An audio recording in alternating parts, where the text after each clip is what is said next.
Assalamualaikum warahmatullahi wabarakatuh. Perkenalkan, nama saya Sarmila, NPM 1911090146, kelas Fisika 5C. Mata kuliah Fisika Material dengan dosen pengampu Ibu Pandan Yulianti SPD MSI. Di sini saya akan menjelaskan tentang fisika daya energi dan ekonomi sumber energi listrik terbarukan. Dengan penerbit Elsevier, penulis Mats Leijon Annika Soglan. Pendahuluan. Kekhawatiran lingkungan semakin mengarah pada pemasangan teknologi energi terbarukan atau RET.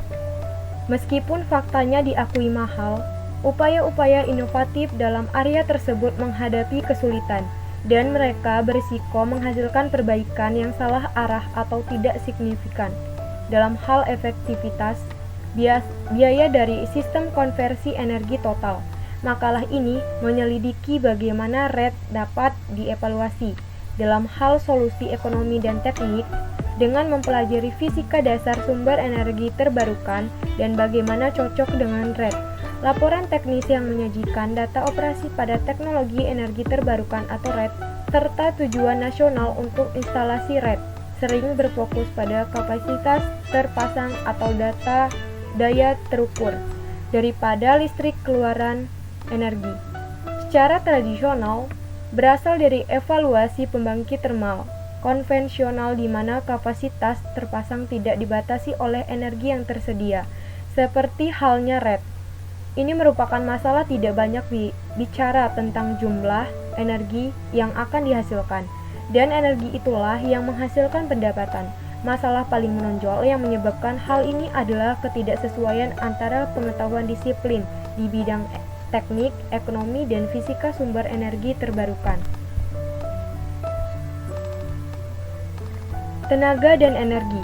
Ketika instalasi energi listrik terbarukan relatif kecil, jaringan dapat menangani sumber energi yang terputus-putus ini tanpa menyebabkan pemadaman.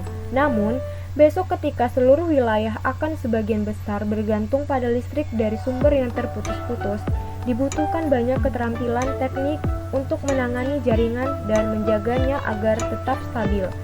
Oleh karena itu, semakin terputus-putus, yaitu semakin bervariasi, sumber yang mentransmisikan energi ke jaringan semakin sulit untuk menjaga kestabilan jaringan.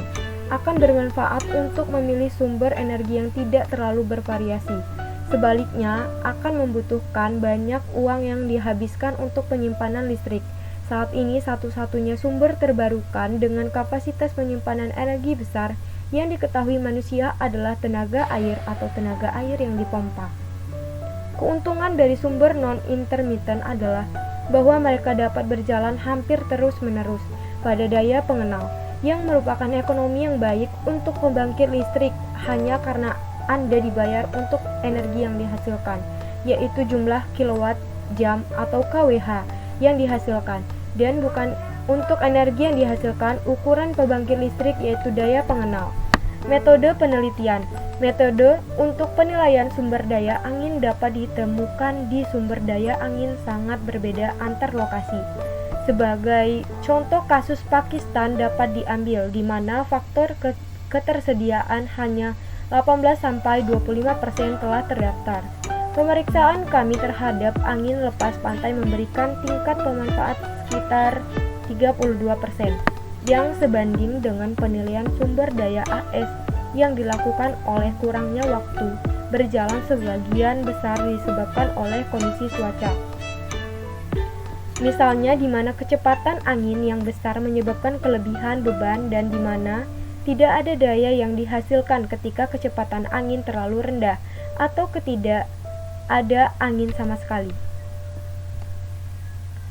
Ketika angin mencapai daratan, densitas daya akan berkurang karena interaksi dengan landscape, misalnya pohon dan lain-lain, seperti yang ditunjukkan pada pokok untuk tenaga angin darat. Pekerjaan, pemeliharaan, dan kejadian lain yang menyebabkan waktu henti termasuk untuk kedua bahan pokok tenaga angin. Setelah angin mengikuti matahari yang untuk menunjukkan tingkat pemanfaatan terendah di antara sumber-sumber yang termasuk dalam gambar. Nilai yang rendah ini disebabkan oleh rotasi bumi, sudut antara bumi dan radiasi, dan pengaruh cuaca yang bermasalah sebagian besar awan. Di Eropa Utara, seseorang dapat mengukur perbedaan besar dalam kepadatan daya selama musim panas, ketika jumlah energi yang lebih tinggi dapat diubah, dan musim dingin ketika hari-hari jauh lebih pendek dan sudut antara radiasi dan tanah kecil. Melihat kasus Pakistan, berpendapat untuk jumlah penyinaran tenaga surya yang relatif tinggi, namun waktu malam telah dikecualikan. Hasil dan pembahasan. Rata-rata antara pertengahan Maret dan pertengahan Oktober 800 W per M kuadrat pada siang hari. Nilai yang sesuai dengan pengukuran kepadatan daya yang diketahui, tetapi merupakan contoh kepadatan daya yang rendah dibandingkan dengan sumber terbarukan lainnya. Pengukuran lain dilakukan di AS sebagian timur, kecuali Florida, di mana angka 6,0 kWh atau meter kuadrat per hari tercatat pada permukaan yang menghadap ke selatan. Beralih ke tingkat pemanfaatan tenaga gelombang, lebih tinggi tingkat pemanfaatan yang disebabkan oleh akumulasi energi dari matahari yang menciptakan angin yang pada gilirannya menciptakan gelombang yang melintasi lautan, hampir tanpa kehilangan energi. Tenaga gelombang dapat memiliki tingkat pemanfaatan yang lebih tinggi di pantai benua di mana jarak ke daratan terdekat dalam arah angin dominan jauh. Sumber informasi dan tingkat pemanfaat untuk berbagai teknologi terbarukan telah dihitung. Lihat, tenaga listrik dan energi yang dikonversi sering membingungkan, bahkan dalam makalah ilmiah mengenai produksi tenaga listrik. Variasi sumber intermiten dan konsekuensinya terhadap jaringan jarang dibahas hari ini, meskipun beberapa makalah yang dirujuk di sini telah menunjukkan hal ini dengan baik. Kebijakan dan pedoman berdasarkan pemahaman sumber energi dan keterbatasannya pada produksi energi listrik akan mengurangi biaya sistem energi terbarukan dan meningkatkan kemungkinan bahwa sistem listrik berfungsi dengan baik di masa depan. Hari ini sayangnya ini mungkin bukan fokus utama. Tenaga panas bumi atau dengan produksi tahunan sekitar 54 TWh di seluruh dunia saat ini telah memperoleh secara tidak adil, apalagi sistem harus dioptimalkan berdasarkan biaya.